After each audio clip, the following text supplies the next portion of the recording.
بسم الله الرحمن الرحيم. الحمد لله رب العالمين، الصلاة والسلام على حبيبنا محمد وعلى آله وصحبه أجمعين. بنەمای چواردەیەم بۆ خۆپاراستن لە فیتنەکان و گێژاوەکانی آخر زەمان بریتیە لە تەسلیمبوونی تەواو بە دەقەکانی قورئان و حەدیث و بە کۆدەنگی هاوڵانی رەسوڵ الله صلی الله عليه وسلم و خۆپاراستن لە مناقەشەکردن و مجادلەکردن و بربەرەکانیکردن لەگەڵ ئەو دەقانەیە. طبعا دینەکەمان خۆی ناوی دینی ئیسلامە، لە ئیستیسلامەوە هاتووە، واتە تەسلیم بوون. تۆڵەی من مسلمم، یعنی من کەسێکم تەسلیمی الله سبحانه وتعالى بووم بە تەوحید و تەسلیمی رسول الله بووم صلى الله عليه وسلم بە سنەت. ئەوە تاکێتی کاتێکیش کاڵێ ئەشهەدو ئەن لا إله إلا الله واتەوەی لەلایەن الله هاتبێ سبحانه وتعالى قبولمەوە ئەنجامی دەم بەس بۆ خۆی. کاتێکیش ئەڵێ ئەشهەدو ئەنە محەممەد رسول الله، یعنی سنەتی رسول الله صلى الله عليه وسلم چۆن بووە من شوێنیەکەوم. بۆیە واجبە لەسەر هەموو مسلمانێ تەسلیمی دەقەکان ببێ و بە هیچ شێوەیە بربەرەکانیان لەگەڵانەکە. الله سبحانه وتعالى لقرآن فرمي: ومن أحسن دينا ممن أسلم وجهه لله وهو محسن. فرمي هیچ کەسێ لەو کەسە دینەکەی ڕاوەستاوتر و باشتر نییە کە تەسلیمی الله بووە سبحانه وتعالى بە تەوحید و وابەستەی فەرمانەکانی بووە و بەری بووە لە هەر شتێک کە دژایەتی دەقەکانی قورئان و دژایەتی فەرمانەکانی الله تایە سبحانه وتعالى وهو محسن، واتە کاری چاکیژەکە. والله سبحانه وتعالى فرمي: ومن يسلم وجهه إلى الله وهو محسن فقد استمسك بالعروة الوثقى. عروة الوثقى بتي نبراوي أمدينة، حبل نبراوي أمدينة، كتاب هشتيا باتشية تسليم بونا بأ الله سبحانه وتعالى. فرمي هر كسي تسليمي الله ببي سبحانه وتعالى روبا أو بي وكاري شاك بك أو لسر أو ريقا راستين. والله سبحانه وتعالى لقرآن فرمي: وأن هذا صراطي مستقيما فاتبعوه. أو رباز راستك منا حقك منا شويني بكون ولا تتبعوا السبل. ما تشني هجرش كي كلام لاولاوا ليجي أبكنا ياخذ كليجي أكناوت ويودواي بكون شكرات لا تانا دال سرق راستك وبرو جهنم تانبا. والله سبحانه وتعالى فرمي: يا أيها الذين آمنوا أطيعوا الله ورسوله ولا تولوا عنه وأنتم تسمعون. يعني إيمان تان هنا ويجوري علي الله رسول الله كان صلى الله عليه وسلم وبي هيت شويك بجنكنا فرماني الله ورسولك كاتك كاي بيستن. والله سبحانه وتعالى لقرآن باسي يهود نصارى من بوكا كأوان من جانا كد لقل دقكاني الله سبحانه وتعالى لقل فرمانكاني أو ولقل بيغمركاني نوتشي سمعنا وعصينا. وإما بيبو بناسرينو كان الله سبحانه وتعالى وصفي كردوين بويكا وقالوا سمعنا وأطعنا غفرانك ربنا وإليك المصير. برورد قارمان إما فرمانا كاني تو بيستيونو وجورا عليشتكين وسرنجامش مان بولايتوه. والله سبحانه وتعالى لكاتي خلاف شر المني ما نكاك يما بقرينو بقرآن وبحديث: يا أيها الذين آمنوا أطيعوا الله وأطيعوا الرسول وأولي الأمر منكم فإن تنازعتم في شيء فردوا إلى الله ورسوله إن كنتم تؤمنون بالله واليوم الآخر. أيواني إيمان تاني هنا وجورا علي الله بكن وجورا علي رسول الله بكن صلى الله عليه وسلم وجورا علي زانا كانشتان بكن. أجر إيو زانا كانتان راجع وزيك أنتيكو ديسان بيجرنو بولاي الله سبحانه وتعالى وبولاي رسول الله صلى الله عليه وسلم. أجر إيمان تان بأ الله ورجي دوايه. ويبرأس يبينين إمام مجاهد التفسير يم آياتها فرميه: أي إلى كتاب الله وسنة رسوله، وهذا أمر من الله عز وجل بأن كل شيء تنازع الناس فيه من أصول الدين وفروعه أن يرد التنازع في ذلك إلى الكتاب والسنة. فرميه ما بس أويكا لكاتي تنازع إما بقرينو وتلكاتي راجع وزي أبقرينو بو قرآن بو حديث جاء قال لأصول الدين به أخذ لفروع به فرميها مسألة فرعان وايكا به مبقرينو بو قرآن وحديث لا ندين لي. ويا الله سبحانه وتعالى فرميه: وما اختلفتم فيه من شيء فحكمه إلى الله ذلكم الله ربي عليه توكلت وإليه أنيب. فرمي هرشتك يوراتان جواز بوتيا حكمك بو كي بو الله، نبو عقلي من نبو عقلي أو نبو رأي أما نبو رأي أو بلكو بو الله خويتي بويا زور قرنقا أقداري أو بابة بين كي بابي تسليمي دقكاني قرآن والسنة ببين وجيب جيب كين. شكا الله سبحانه وتعالى بهيت شوية قبولينيا إما دقكان تيابارنين وبيش بكوين خومان بابتي كي تربيانينو بيروي بكين. يا أيها الذين آمنوا يواني من تان هنا لا تقدموا بين يدي الله ورسوله بهيت شوي ايوه بيش الله ورسولك نكون بوتاني راي خوتان بيشي راي الله ورسولك بكون بخن. ابن عباس فرمي لا تقولوا خلاف الكتاب والسنة فرمي بيش كوتني الله ورسولك بريتيالا شي بريتيالا ويقسيك بكي بيشواني قرآن وسنة به. ضحاك فرمي لا تقضوا أمرا دون الله ورسوله من شرع دينكم بهيت شوي هيج فرمانك هيج حكمك قبولنا كان جقال حكمي الله ورسولك صلى الله عليه وسلم كقبول كده أو بيش كوتي بسر الله ورسولك وجبته هويتي أن تحبط أعمالكم أبيته هوي ككردار كان بوشال بيته الإسلام بشي تداروا وهو منافق كان كاتك كبان كان ولا الله ورسولك بشتيان تيكر الله سبحانه وتعالى لباريان وفرمي وإذا قيل لهم تعالوا إلى ما أنزل الله وإلى الرسول رأيت المنافقين يصدون عنك صدودا أجر بيان بلي بو منافقان ورن ولا قرآن ولا حديث أوان بربرة كان يكن وقبولنا كان بربرة كان يكن ياخذ بعقلي خويانا ياخذ بعقلي كسيكتنا ويبراسي وانيك جرى علي الله ورسولك يكن وتسليم دق كان بن بربرة كان دق كان ناكن من جناكن لآسيا بروراي خلقيناه النوى بلكو تسليمي دق كان بن أو أنس الفراز بن لفتنا كان بارز رابن. الله سبحانه وتعالى لسورة نورا فرمين ما كان قول المؤمنين إذا دعوا إلى الله ورسوله ليحكم بينهم أن يقولوا سمعنا وأطعنا وأولئك هم المفلحون. قسي إيمان دارانا بيتشي بكاتك كبان كرين بو أوي شريعتك الله سبحانه وتعالى كقرآن وسنة رسول الله صلى الله عليه وسلم حكم بيلا بيني أنا قسي أوانا بيتشي بيبلين سمعنا وأطعنا بو إمام أوزاعي رضا رحمتي الله إليه أي فرمو لا الله رسالة ولا رسول الله صلى الله عليه وسلم تبليغ كراوين وإما تسليم على سارة هيج تكتر بكالك معنا جقال تسليم بون بقرآن بسنة. ورسول الله صلى الله عليه وسلم لحجة الوداع فرموشي يا أيها الناس إني قد تركت فيكم ما إني اعتصمتم به فلن تضلوا أبدا كتاب الله وسنتي. يفرموي خلقينا من دوش تمتيابة جيهشتونا قلبيتو داسيان بيو بقرن إيوه هرقيز قمرانا بن أوان الشيوشين كتاب الله وسنة رسول الله صلى الله عليه وسلم. ويبراسي مناقشة كدن ومجادلة قبل لقل قرآن وسنة قمرابونا بهموش يويك قمرابونا ويا قدار بكاتك كبيدو تراما آيتا وبيدو تراما حديثة بهيت شوي لآسيا من جميجنكي إقنا براسي خوت الذين كد أكي تدروا. وقرآن السنة يجنا بجاوز يعني تيابك ريبون من بلاي من تسليم قرآن بن بلام هي سنة ناب براسي وبخوي كفر. الله سبحانه وتعالى فيقول أطيعوا الله والرسول فإن تولوا فإن الله لا يحب الكافرين. بيان بلاي جورا علي الله ورسول هردو كيف كان أجر بشتيان كرديك كان أو كافر والله سبحانه وتعالى أو كافر يعني خوجنا. ورسول الله صلى الله عليه وسلم فرمي تركت فيكم شيئين لن تضلوا بعدهما كتاب الله وسنتي ولا يتفرقا حتى يردا عليه الحوض. ما لفظك إمامي بزارة كافرمي دوش تمتيابا جيشتون دسي بيو بقرن هرقيز قمرانا بن لدو أخوما يش كتابو سنة كتابي الله سنتك إخوما. وأوانا جيانا بنو هتاوكو نسر حوضي كوسر دينوا بردستي خوم ويبراسي بهيت شوي إنسان ناتواني لو دو أصلا لا بدا هركاتك فتنيك هات بيشو بيجه مشتيا بي لو دو أصلا أبوي بقري كدو زيتوا بتسليمي بي ياخد أجر هاتو خونو تواني بيدو زيتوا أو كاتا أو كسي بيدو زيتوا بيجي عندي أبي تو تسليمي بي ويا لجنگي خيبرا كاتك قرينو كو جابري كوري عبد الله جريتو فرمي عمري كوري خطاب رضا ورحمتي الله يليبه باريق لتوراتي دوزي بيو هلي قرتبو تماشا كرت رسول الله صلى الله عليه وسلم باركي بيني بدستيوا بيفرمو اي عمري كوري خطاب وشي بيت فرمي باريق لتوراتي يقول مو فرمي اقر موسى لنا وتانا ابو اسفين با الله تشالي نبو الا ابو ادوي من بكوتا بو لايبه بيزناك بخواني تو فرمي والذي بنفسي بيده لقد جئتكم بها بيضاء نقية والذي نفسي بيده لو أن موسى كان حيا ما وسعه إلا أن يتبعني. فرمي سين بو ذاتي يعني مني بدا سأم دينم بو هناون باك جوان راست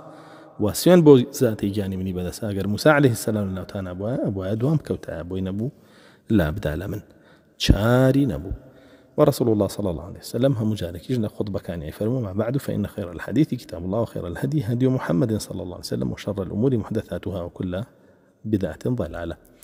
يفرموا باشترين ربازي باشترين وتوتي الله وباشترين ربازي رسول الله صلى الله عليه وسلم. وخرابترين شتيش داهنانا ياخذ هناني برورائكي جاوز لو دوانا وأوش قمراي وقمرايج لها قرايا بۆیە بەڕاستی عەبدوڵڵای کوڕی مبارەک ڕەحمەتی ئەڵڵای لێ بێ لە تەفسیری و فەرموودا کە فەرمێ لا یەزنی زانی حین یەزنی وهو مؤمن ئەفەرمێ ئەگەر یەکێ ئینکاری ئەم بابەتە بکە کاری ئەم بابەتە بکە بڵێ شتی وا نییە یا شەکی هەبێ لێی ئەوە ئێمە بەڕاستی لە سونەت ئەیکەینە دەرەوە یعنی مەبەستیەوە ئەگەر بێت و تەواو تەسلیمی فەرموودەکەی ڕەسوڵ الله نەبی صلی الله عليه وسلم ئەوە لە دین ئەتکاتە دەرەوە لە سونەت ئەتکاتە دەرەوە بۆیە بەڕاستی ئیمامی زهريج جقل أوزاعي أي فرمو من الله الرسالة ومن الرسول البلاغ وعلينا التسليم وهذا كلام جامع نافع أي فرمو لا الله سبحانه وتعالى رسالة مع بوها تو إما بي ودقرين ورسول الله صلى الله عليه وسلم بيجي عنوين وإما بهيت شباب ومعنية لمتانا دربتشينو أبي تسليم بين إما بس تسليم من لسرة ويبني الإمام الشافعي رضا رحمة الله إليه فرمي كل شيء خالف أمر رسول الله صلى الله عليه وسلم سقط فرمو هرشتك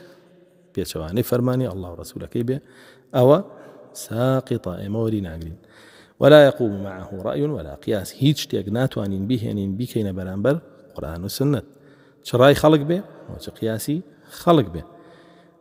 بويا هيج كسيك بوينية بيش فرمانو قدغي الله بكوي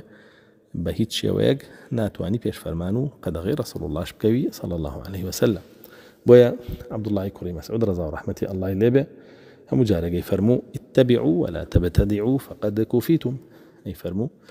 إيه وشوين بكون يعني شوين قرآن والسنة بكون داهنان ما كان خوتان راو بيرو راي خلق مين ويخوتان مين شو كبراسي أوتان بسك بوتان هاتوا ببيتشواني منافقين وأمر كساني كي زور بداخوا لم همو أصلا قوري لادن كتسليم بونا بدق كاني كتاب والسنة روى كان آراء بيرو راي هندي خلق تو زور جار فرمودي بيالي أو رتيكاتو قبوليناك بيرو راي أو شخص ورقريهر كأخوي بضليتي وضل خوازيتي ترجاري واجهة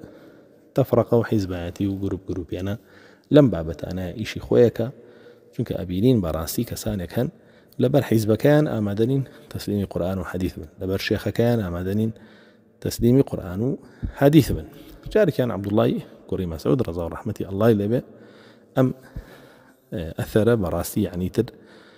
أبي هركس يكبي بهن يتوبهوش خويك بوينية لقال كلامي الله ورسولك يا منازع بك وبالتسليم به جاري كان باسي حج أكاك رسول الله صلى الله عليه وسلم بتمتع كردويتي أكل مجلسك يا أبي على عمر كوري خطابيش بدر سيزانيو وأبو بكر الصديقيش بدر سيزانيو أو يا فرمي عبد الله كوري عباس توربو حتى وكود مشاي سور بوبو يوا فرمي خريك برتان ليباري من الله رسول الله صلى الله عليه وسلم وجلين أبو بكر وعمر بداخل وعمر تبخلك علي الله سبحانه وتعالى وفرمي ولا أيبو ملا فلانو أيبو ملا في سار وانا علي أيبو داعي فلانو باخواس في سار وانا علي سركر دا في سار سركر دا فلان وانا علي كبراسي أمر ريق راسه وخو كافر بلا هستيا علي رسول الله صلى الله عليه وسلم وفرمي سيركي بهيت شوي اللي قبولناك إلا أبي تصديقي شيخ كيبه أخذ حزب كيبه أخذ هي سركر كيبه أو كاتل يد ولا يفرق صحابة كان رسول الله صلى الله عليه وسلم لهم كسيزياتر تعظيمي باورين اتباع يعني كد والتسليم طاوي عن هبوب ودقة كان قرآن والسنة بهيت شوي من جميع جان لبران بلانا أكد عائشة خاتون فرمي كاتك وآيات ماضي وليضربن بخمرهن على جيوبهن بلشك كانيان دموچاویان دا بپۆشن هەتاوەکو سەنگ و گەردنیشیان هیچی دەرنەکەوێ ئەفەرمێ عایشە خاتون ڕەحمەتی ئەڵڵا لە ژنەکانی ئەنسار هەر ئاەتەکەیان بیست ڕاستەوخۆ داوێنی کراسەکەی خۆیان بەشی ژێرەوەی لێیان کردەوە و هێنایان کردیان بە پەچە بۆ خۆیان و سەر و دەموچاو و سەنگی خۆیانیان پێشاردەوە یعنی بەڕاستی ئەمە ئەو پەڕی تەسلیمە وأفرمي عبد الله كوري عمر وأنس كوري مالك هتك آيات دا بزي فرمي إنما الخمر والميسر تاك وتاي آياتك فرمي حرام رجس من عمل الشيطان أفرمي بينيم أنس كوري مالك يكسر هرشي صحابة بو جوزي مشروبكي كهيبو لمالو إخوار دو تاو دقيا حرام نكرابو هناي الرشتي بكولانا كاني مدينة جوغاي مشروب بيني روي أماندا بخيراي تسليمي فرماني رسول الله أبون صلى الله عليه وسلم ويبداخ وأمره كوملك وشهيك كوتو تسر زباني با بڵێن عامی خەڵکی وای کردووە کە بەڕاستی زۆر کەس تووشی کوفر ببێ خۆی بۆ خۆی ئەمەش فیتنەیەکە کە فیتنەی تەسلیم نەبوونە بە دەقەکانی قورئان و حەدیث یعنی تۆ پێی ئەڵێ ئەمە ئاەتە پێی ئەڵێ ئەمە حەدیثە و لە بەرامبەر ئەڵێ چی ئەڵێ ئەم عەقول نییە ئەم شتە عەقڵ نایگرێ بە پێی عەقڵ نابێ وابێ عەقڵی خۆی ئەکا بە کیتاب و سنت یاخود عەقڵی کەسێکی ترەکا بە کیتاب و سنت ڕەتی کیتاب و سنەتی پێکاتەوە جاری وا هەیە ئەڵێ عالم دژی ئەوەیە عالم دژی ئەوە یعنی زۆرینە لەگەڵ و بابەتیان نییە بۆیە کەواتە کە زۆرینە لەگەڵیان نەبوو ئەبێ ئەحکامی ئەڵڵا و ڕەسوولەکەی هەڵبۆشێتەوە بە حساب و خەیاڵی ئەم زەلامە جاری وا هەیە ئەڵێ ئەم سەردەمە جیاوازە لەو سەردەمە بۆ ئەم سەردەمە نابێ کە بەڕاستی ئەمەش ئەو پەڕی گومڕایی و سەرلێشێماویە عیسای کوڕی مەریەم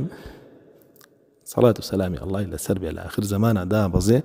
بەچی ئیشەکە بە قورئان و سنەتی ڕەسوڵ الله ئیشەکە صلی الله علیه وسلم لە ئاخر زەمانە نەک لەم زەمانەشە ئیتر تۆ چۆن ئەڵێ قورئان و سنت بۆ ئەم زەمانە نابێ وێ بەڕاستی معقول نییە عالم وایە یاخود بۆ ئەم سەردەمە نابێ بەڕاستی کوفرێکی سەریح و بەواحە خەڵکی هەڵی بژاردووە و لە بەرامبەر قورئان و سنەتە ئەم کەلیمەیە بەکارهێنێ و ئەحکامەکانی شەرعی پێی لغاکاتەوە ئەو بە سەردەمی خۆیان بۆ ئەم سەردەمە نابێ یا رسول الله صلی الله عليه وسلم فەرمێ من زەویم پیشان دراوە بۆم نزیک کراوەتەوە هەتا ڕۆژی قیامەت ئەخیر و ئەوەڵیشی فەرمێ مڵکی ئومەتەکەم دیوە تاکوێ ڕۆ تاکوێ ناڕوە و ئەزانم سەرکەوتنیان تا چ ڕادەیەکە و تەنانەت فەرمودەکانی آخر زمانی هەمووی بە ئێمە فەرمووە تۆ چۆن ئێساڵێ ئەم دینە بۆ ئەم سەردەمە نابێ لە کاتێکە ئەو فەرمودەی پێوتوی هەتا زەوی کۆتایی دێ چی دێت و چی نایەت و تۆ موقفت چۆن بێ لە ئاسیا و چۆن نەبێ لە ئاسیا یعنی ڕەسوڵ الله صلی الله علیه وسلم بەڕاستی هیچ دەرگایەکی فیتنەی نەهێشتووە ئیلا لەبارەیەوە قسەی کردو لە ئێمەی داخستووە مەگەر خۆمان بمانێ سەری پیاکەین و بەداخەوە خۆمان تووشی کارەسات بکەین لە دینەکەمانە ئیگنا بەڕاستی ڕەسوڵ الله صلی الله علیه وسلم خۆی فەرمێ هەر پێغەمبەرێک الله سبحانه وتعالى ناردبێتی ئیلا ئەوەی خەیر بووە پیشانی ئومەتەکەی یاوە ئەوەشی شەڕ بووە هۆشداری بە ئومەتەکەی داوە لەبارەیەوە ئەفەرمێ وە منیش خێرێکم نەهێشتوێتەوە هەموویم پیشان داون و شەڕێکم نەهێشتوێتەوە ئیلا هۆشداریم لەبارەیەوە پێداون وەیە تۆ چۆن ئێستا ئەڵەی وەڵا ئەم شتانە لەم سەردەمایە پێمان نەوتراوە چۆن بێ خۆمان بیرکەینەوە بێ خۆمان وا بکەینە بێ خۆمان بۆ شێوە بکەین نە وەڵا ئەوەی ئەحکامی دینە هەمووی تەواو بووە و بۆ هەتایە هەتا دنیا کۆتایی دێ هەرو دینێ هەروەکو خۆیەتە بێ پەیڕۆ بکرێ حرام هەر حرامە ئەگەر هەموو زەوی دژی بێ حەڵال هەر حەڵالە ئەگەر هەموو زەوی دژی بێ حەق هەر حەقە ئەگەر هەموو زەوی دژی بێ بەتاڵ هەر بەتاڵە ئەگەر هەموو زەوی هەوڵی جوانکردنی بێ و بیکا بە حەق بە هیچ شێوەیە نابێتە حەق و ئاگادار بن ئەی خەڵکی نامڕۆ کەسانێک پیا بوون خۆیان ناوناوە عەقڵانیەکان و کەسانێک تر پیا بوون خۆیان ناوناوە بۆ نمونە نوێ خوازەکان کە یانەوێ بە حسابی خۆیان ئیسلام نوێ بکەنەوە بۆیە ئەیانەوێ بە تەنانەت تەوحیدا بڕۆنەوە یعنی تەنازل لە تەوحیدا بکەن یعنی کەس هەیە بە عەمامە و مێزەر و جبەوە دێ بە تۆڵێ وەلا و بەڕا لەم ڕۆیە ئەبێ تەعتیل کرێ پەک بخرێ نابێ ئیشی پێ بکرێ وەلا و بەڕا نابێ ئیشی پێ بکرێ ئەڵێ بۆ لەبەرەوەی گەر پەکی نەخەین ئیشی پێ بکەین ئەوە بێ هەرچی کەسە کافری کەین ئەوانی کە کافریان کردەوە بەری بین لێیان ئێوە ژیان ناڕواتە سەر بۆیە خۆمانیان لێ بەری ناکەین و ئێمە تەعتیلی ئەو شەعیرە گەورەیەکەین کە تەنترین پەتی ئیمانەکەمانە وابینین کەسانێکی تر بۆ مجاملەکردنی خەڵکی یعنی ئەوانیش بە هەمان شێوە دابەزنە سەر دەقەکان و بە عەقڵی خۆیان لێکدانەوەی بۆکەن لا دەن لەسەر خەڵکەکە بەس بۆی خەڵکەکەیان لێ ڕازی بێ کە ئەمانە بەڕاستی هەمووی کارەساتە الله سبحانه وتعالى شتی وا قبول ناکە تۆ لەسەر حسابی دینەکەی دڵی خەڵک ڕازیکەی چکە بەڕاستی رسول الله صلى الله عليه وسلم فەرمێ من ابتغى رضا الناس بسخط الله سخط الله عنه وأسخط الناس عنه هەر کەسێ بەدوای ڕازیکردنی خەڵکی بێ هەوڵ بدا ئەوان ڕازی بکە با لە دینەکەی ئەڵڵاش بدا بەهۆی ڕازیکردنی ئەوانەوە کە بەڕاستی زۆرێک لە مەلاو بانگخوازەکان خەریکی ئەمن فەرمێ الله سبحانه وتعالى خۆی لێ ناڕازیە بێ و خەڵکیشی لێ ناڕازیەکە ئەوە ئەمڕۆ بینە و جۆرە مەلایەنە خەڵکیش لێیان ناڕازیە ئەوە الله سبحانه وتعالى لێیان ناڕازیە وفرمي هر کەسێکیش بە دوای ڕازیکردنی الله وبه سبحانه وتعالى من ابتغى رضا الله بسخط الناس رضي الله عنه وارضى الناس عنه هەوڵ بدا الله سبحانه وتعالى لە خۆی ڕازی بکە با خەڵکیش لێی تووڕە بێ ئەوە الله سبحانه وتعالى لێی ڕازیە بێ و خەڵکیشی لێ ڕازیەکە بۆیە ئاگادار بن لەبەر الله دەست بگرن بە دینەکەتانەوە الله سبحانه وتعالى عليتان رازية به ولنا وخلقي شاء رزا من ديتان بودا أني والحمد لله رب العالمين.